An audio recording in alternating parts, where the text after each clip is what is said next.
बिस्मिल्लाहिर्रहमानिर्रहीम। इल्मो बस करियो यार। आज इस सिलसिले की तीसरी किस्त है। अल्लामा इकबाल रहमतुल्लाह अलैह फरमाते हैं, उनको उम्मत का नब्ज़ शनास इसलिए कहा जाता है कि वो ख़ास तौर पर जो इंसान का ज़मीर है वो कैसे बदलता है और किन मकासद के तहत बदलता है, और उसकी जो दुश्मन अक़वाम हैं वो किस तरह से उसके ज़मीर को, उसके ख़मीर को बदलती हैं,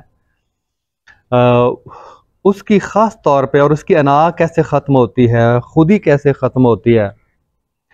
इसकी बाबत वो बड़े ही खूबसूरत पैराए में, दिलनशी पैराए में, बशर्ते कि हम उनके कलाम को समझें, वो हमें मुतनब्बे करते हैं। था जो नाखूब बतदरीज वही खूब हुआ। जो अच्छा नहीं था, जो चीज़ें अच्छी नहीं थी, हमारी रिवायात के ख़िलाफ़ थी, हमारे मज़हब के ख़िलाफ़ थी, हमारी तहज़ीब व सक़ाफ़त के ख़िलाफ़ थी, हमारी तरक्की के ख़िलाफ़ थी, वो हमें आहिस्ता आहिस्ता अच्छी लगना शुरू हो जाएं। था जो नाखूब बतदरीज वही खूब हुआ, दर्जा बदर्जा, आहिस्ता आहिस्ता उनकी तरबियत के नतीजे में वो हमें अच्छा लगना शुरू हो जाए। और जो चीज़ें अच्छी थी, हम जिन पर फ़ख्र कर सकते थे, हमारी तहज़ीब व सक़ाफ़त की जो अच्छी रिवायात थी, मुस्बत रिवायात थी,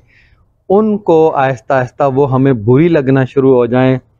और हम समझना शुरू हो जाएं कि शायद हम कमतर कौम के एक फ़र्द हैं, जो तरक्की और खुशहाली से, जो तरक्की याफ्ता कौमों की इस कदर मरूब हो जाएं कि हमारे ख़यालात इस तरह के हो जाएं कि हम अपने बारे में और अपनी कौम के बारे में ये समझना शुरू कर दें कि हम उनका मुकाबला नहीं कर सकते।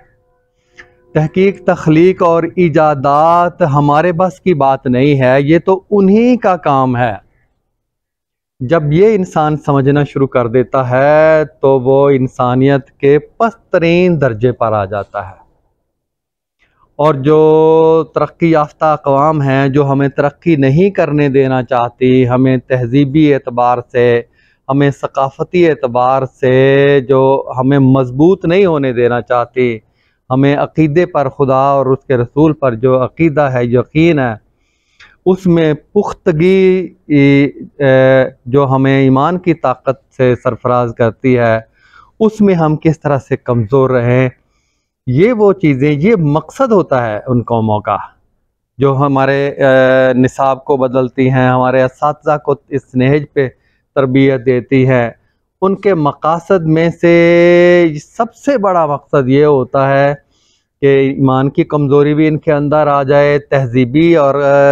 सक़ाफ़ती तौर पर ये हमसे मरूब हो जाएं और ये अपने आप को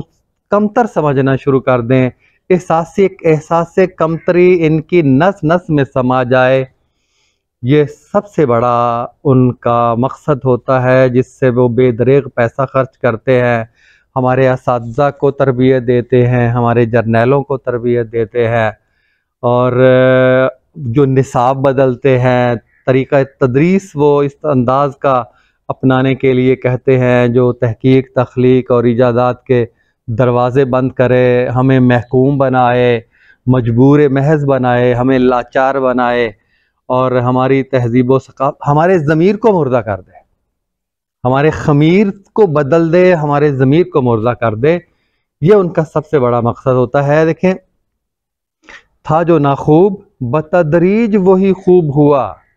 कि ग़ुलामी में बदल जाता है कौमों का ज़मीर, कि ग़ुलामी के अंदर कौमों का ज़मीर बदल जाता है, अंदर से ये कौमें बदल जाती हैं, उनकी जो अंदर की ताकत है, उनके जो दिलो दिमाग, सोच की जो ताकत है वो बदल जाती है। वो महकूम इंसान के तौर पे सोचता है, वो ग़ुलाम इंसान के तौर पे सोचता है। ये सबसे बड़ा उनका मकसद होता है कि आहिस्ता बतदरीज, आहिस्ता आहिस्ता, गैर महसूस तरीक़े से वो इस अंदाज से निसाब को बदलते हैं, इस अंदाज से तरीक़ा तदरीस असातिज़ा को तरबियत देते हैं, वो हमारे जर्नलों को तरबियत देते हैं कि इनके ये पता भी ना चले, आम लोगों को महसूस भी ना हो और हम ये गुलाम भी बन जाएं। हमारा जो मकसद था, हम जो पैसा खर्च कर रहे हैं, हम जो सलाहियतें खर्च कर रहे हैं, उसमें हम कामयाब रहे। देखें, एक और जगह पे इकबाल फरमाते हैं कि तालीम के तेज़ाब में डाल इसकी खुदी को, यानी वो उनका तरीका क्या है कि तालीम के तेज़ाब में डाल इसकी खुदी को, हो जाए मुलायम तो जिधर चाहे इसे फेर। हमें तालीम के तेज़ाब में डाल के वो मोम नरम इस अंदाज से करना चाहते हैं कि वो हमें जिधर मोड़ना चाहे उधर हम मोड़ जाएं। जिस रास्ते पे वो लगाना चाहें हम आसानी से उस रास्ते पे लग जाएं। ये उनका सबसे बड़ा मकसद है। और मेरा ख्याल है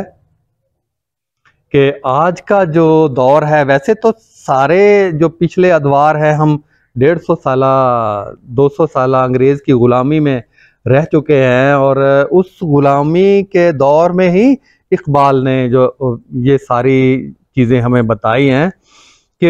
ये वो किस अंदाज से आपको एहसास कमतरी में मुब्तला करना चाहते हैं।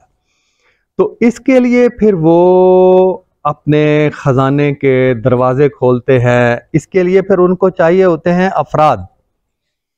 एक तो वो बराह रास्त इधर से आते हैं, हमारे अफराद, हमारे वज़ीर, हमारे मुशीर, हमारे जर्नैल, ये उनके साथ वो मुआहदे करते हैं। वो कच्चा काम नहीं करते कि ये निसाब है, हम इस नहज पे इसको तब्दील करेंगे और इतने पैसे हम आपको, ये इसमें जो लोग होंगे उनको किस अंदाज से जो उनकी रकम जो है वो तकसीम की जाएगी, वो भी अपनी मर्जी से करते हैं कि उसमें जो एक बड़ा डायरेक्टर है या उनका बड़ा एक कोई अफसर है वो मुकर्रर किया, उसकी तनख्वाह इतनी होगी 10 लाख, 20 लाख, 30 लाख, और उसमें कितने लोग होंगे। और फिर वो जो लोग मुआहदे करते हैं और वज़ीर या मुशीर हों, कोई भी हों, वज़ीर आज़म हो या वज़ीर आला हो किसी सूबे के, फिर उनको ये मौका मिलता है कि उस मद में वो अपने रिश्तेदारों को फिर भर्ती करते हैं। उनका कोई रिश्तेदार डायरेक्टर बन गया, कोई डिप्टी डायरेक्टर बन गया, कोई और सेक्रेटरी बन गया, फिर वो पंजाब टेक्स्ट बुक बोर्ड में काम करें या वफाकी किसी निसाबियात के शोबे में वो काम करें, असातिज़ा की तरबियत के किसी शोबे में वो काम करें, फिर उनको अपने रिश्तेदारों को नवाजने का मौका भी साथ मिलता है। और फिर क्या करते हैं कि असातिज़ा ऐसे मुयस्सर आते हैं उनको कि वो अपनी तरबियत के नतीजे में वो उनको छांटी करना, चुनाव करना आसान हो जाता है कि कौन कौन से असातिज़ा ऐसे हैं जो उनके मकासद पर पूरा उतरते हैं। उनको फिर अलग से नवाजा जाता है, उनको बैरूनी दौरे करवाए जाते हैं। अब देखें, एक बरतानिया का दौरा करवाएं या अमेरिका का दौरा, कि देख लें जी हम उनके निज़ाम तालीम का जायज़ा लेने के लिए इनको दौरा करवा रहे हैं, या ऑस्ट्रेलिया का दौरा करवाएं, कितना पैसा खर्च होता है एक आदमी पर। और फिर उनको और तरह तरह की मराआत, आलात तय्युश का सामान फराहम किया जाता है। तो आहिस्ता आहिस्ता फिर उसका ज़मीर जो है वो मुर्दा होना शुरू हो जाता है। वो उससे जो काम, जो गैर मतलूब काम वो समझते थे कि हमारे लिए करवाना मुश्किल है, फिर उनके लिए आसान हो जाता है। तो इस तरह से वो किसी आदमी को अपना ज़र ख़रीद ग़ुलाम बनाते हैं, उनको मराद दे के उनका ज़मीर इस तरह से मुर्दा करते हैं कि वो शख्स ना चाहते हुए भी उनके मकासद के लिए काम करने पर आमादा हो जाता है। ये इस तरह मुझे नहीं मालूम कि उनके, हमारे मुल्क के अंदर हमारी कौम के ख़िलाफ़ काम करने वाले लोगों की तादाद लाखों में हो गई होगी। मैं अपनी आंखों से देख रहा हूँ, पिछले 20 सालों से मैं मास्टर ट्रेनर भी रहा हूँ। 2003 में इस्लामाबाद में शुरू में जब मुशर्रफ ने नए नए NGOs को पाकिस्तान में बुलाया और हमें हवाई जहाज़ का किराया दिया गया, हम मुल्तान से, खानेवाल से जो इस्लामाबाद पहुँचे हैं, और हमारा जो मुशाहिरा था, हमें रखा गया अच्छे अच्छे कमरों में और ऐसी जगह पे रखा गया जहाँ हम अपने ख़ानदान को, बीवी बच्चों को भी रख सकते थे। तो ये सारी सहूलतें दी गई। फिर बाद में हम मैदान अमल के अंदर उतर के मैं यानी वो सारे मैं जानता हूँ मराहल आम लोगों से, दूसरे लोगों से ज़्यादा बेहतर तरीके से जानता हूँ कि किस तरह से हमें वो कौमें राम करती हैं, किस तरह से अपने मकासद के लिए वो इस्तेमाल करती हैं। मेरे अंदाजे के मुताबिक लाखों लोग होंगे सिर्फ तालीम के शोबे में, जो जिन्होंने उन लोगों ने, उन कौमों ने जिनको आमादा कर लिया है कि उनके मकासद पर वो पूरा उतरे। कौन कौन से मकासद हैं जिनके लिए वो पूरा करना चाहते थे और वो कर रहे हैं, और हम उनके मकासद के लिए काम कर रहे हैं। इंशाल्लाह अगली किस्तों में मैं तफसील के साथ बयान करूँगा।